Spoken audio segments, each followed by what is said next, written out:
welcome back to the second part of OMT for the sidelines provider. We're going to look at the lower extremity this time. The first one we're going to look at is a innominate or hamstring dysfunction. And this is a anterior displacement of that innominate. We see that when we get quad and hamstring imbalance. And so we're going to use some muscle energy for this. And so the patient is going to be laying on their back. You're going to be on the affected side. And the first position is we are going to bring that knee up so that the hip and the knee start in a 90-90 position. Now, you can do this on a smaller person where they are seated and that foot rests on your shoulder as the provider. You're going to actually put the resistance behind their thigh. Now, what they're going to do is try to straighten their leg out back to the table. And that's where the resistance comes in as you push against that. Again, remind them 25 to 50% of their strength. You don't want to be pushed off of the table. You're going to go to the new barrier each time. So she's actually able to get up to this 90, which is great. So we know we're going to go further than that. So go ahead and try to straighten your leg with 25 to 50% of your strength. Good. And relax. Remember, 3 to 5 seconds it's held. We go to that next barrier. Push down. Relax. Next barrier. Push down. And relax. Last stretch. And then we return them to neutral and always recheck. Next. Next. So now is the quadriceps with posterior dysfunction of that innominate. So we have them flip over on their stomach. And again, you can be on the affected side or you can be on the opposite side. With someone who is very petite, you can be on either. I tend to like to be on the opposite side of the affected with someone super petite, but if they're bigger than me, it can be easier, so I'll show you both body positions. So she is petite, she's much smaller than I am, so I can be on the opposite side of her. You're going to put that cephalad hand with pressure over that PSIS, and then what you're going to do is get underneath the knee, and you can go under through here or over through on the outside, whichever's more comfortable, and you're going to bring them up into a little bit of external rotation, and you're going to put them into extension. The pressure is going to be that they're going to try to bring their leg back to the table. So that's position one. Smaller person can be on the opposite side. If they're bigger than you are, then what you want to do is be on the same side. You can use your body as a stance for this. And so what sometimes I need to do is actually get underneath their arm leg where I've got them bent at the knee and their legs resting against me and putting that pressure at the PSIS. Or if they are, say, a basketball player who's 6'7", sometimes I will get my leg up underneath theirs to starting position. So that's another position. But I'm going to demo this on this side. So, cephalad hand at the PSIS. We've got the caudad hand supporting the knee. And you're going to tell them to try to bring their leg to the table with 25 to 50% of their strength. So go ahead and do that. Push down, push down, push down. Relax. Bring them back into extension. Push down, push down, push down. Relax. Back into extension. Push down, push down, push down. Relax. Always recheck. Remember, with muscle energy, this is done for 3 to 5 seconds and repeated 3 to 5 times. Next. Next. All right, go ahead and lay back on your back. So we have adductor muscles that can get compressed at the pubic area. They can complain of adductor pain or strain. This is a great technique to help them stretch that out. And so what we're going to do is bend the knees up to about 45. We're going to keep the feet together. Here, what we are doing is we're going to put a resistance in between the knees and the patient's going to squeeze. I will usually start with either one fist or 2 fists, depending on how tiny they are or tight they are. And what they're going to do is you're going to squeeze their knees together. This activates that adductor. Hold for 3 to 5 seconds, and then we'll go to the next barrier. So go ahead and squeeze and relax. Going to go to the next barrier. Squeeze. Josh. And relax. No. All right. Squeeze hold and relax. Next barrier. Now sometimes I can get my arm fully in between, squeeze and relax. Good. And then you bring them back together and use the position, straighten them back out. We recheck. Next.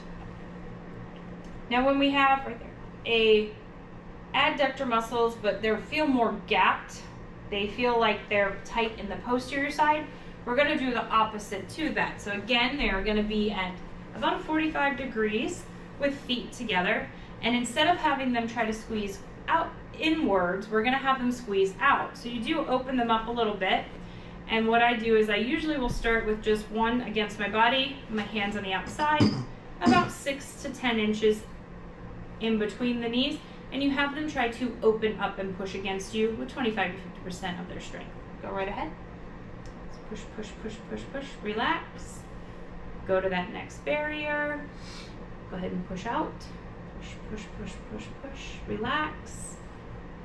Go to the next barrier. Push, push, push, push, push, and relax. We bring them back into neutral and straighten them out. We always recheck. Next. Next. All right. For the IT band, a lot of times we get a lot of that tightness right at the hip. And so this can be done with them in a lateral recumbent with the affected side up, or it can be done if they're unable to lay in that position comfortably with them laying on their side. I'm gonna have her lay on her left side and face you guys. All right. And so we do want the knees slightly bent to 45 degrees. We are going to, with our cephalad or cranial hand, find that greater trochanteric bursa, which a lot of people have tenderness of. And that's where we're going to put a little bit of pressure. The other one is just going to be caudal to that, inferior to it, right over that IT band where the tendon starts. We're going to use compression from our superior hand going inferior, inferior hand going superior. This is what we call a balanced ligament tendinous position, BLT. And you're going to put that compression towards each other. Now, sometimes you may need to add a little bit of anterior or posterior rotation with it. And what you're going to do is you're going to hold this position until you start to feel a release of that tension. Now, this on average takes about 20 to 60 seconds, depending on the tautness. You can move up and down the IT band for this. And when you're done and you feel that release, you're going to undo what you did to start. So you're going to move that superior hand back up, that inferior hand back down. And again, you can go to the next location and do the same thing. You can repeat that all the way down the IT band and then check for that tension. All right, at the knee. Next. Next. All right, next. So we can get patellofemoral syndrome, we can get capsular sprain of the knee. And for this, there's a great BLT unwinding technique. Go ahead and lay it on your back for me. All right. And so what we're going to do for this one is they are going to be in a supine position. The practitioner can be standing or seated, depending on whatever is more comfortable. Josh, angle the camera towards me just a little bit. Right there, good. And we're going to use both hands. This cephalad hand is going to go find the top of the patella and come up about an inch or so above that, where you're getting those condyles of the femur. The caudate hand or the inferior hand is going to go down over the tibial tuberosity, and we're going to be making a C over them. Then what we're going to do is you're going to add in superior-inferior compression, so you're bringing those two parts together. Then you're going to add compression down to the table, pushing down. And then at the tibia, you're going to either add an internal or external rotation to it. Now this can be done either in a direct or indirect fashion. An indirect fashion is when you're going to take it where it doesn't want to go. A direct fashion is you're going to go directly where it wants to. Once you're in this position, you are going to hold that position until you feel the release. Again, on average, this can take anywhere from 20 to 60 seconds. Once you feel that release, you're going to unwind backwards from how you put them in that position. So you're going to remove the tibial torsion component. You're going to lighten up and release the compression to the table, and then you're going to release going cephalad and caudad with the hands, and then come off. Then we recheck the knee. Next. Next. Now when we have gastroc strains, next, we're going to utilize what I like to call the gastroc direct or indirect traction, which is a BLT or LAS technique. Again, patient is supine and the doctor's on the affected side. I'm going to move to the other side of the table to show this one a little bit more directly. For this one, being seated is easier as the physician. Change the camera to me so you can see me. All right, so you need to see me, Josh. There we go. All right, so what we're going to do is get behind the knee. We are going to bring that knee up a little bit, and you can rest them at about 20 to 30 degrees. We're going to be taking the pads of our fingers and finding right in between the two gastrocs. What we're going to be doing is adding an upward pressure and then down towards the ankle.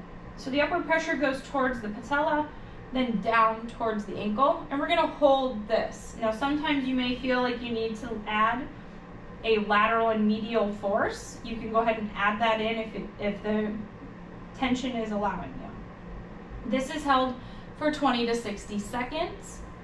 When you feel that release, you reverse your technique, going back up, relaxing them down, and rechecking. Next. Next.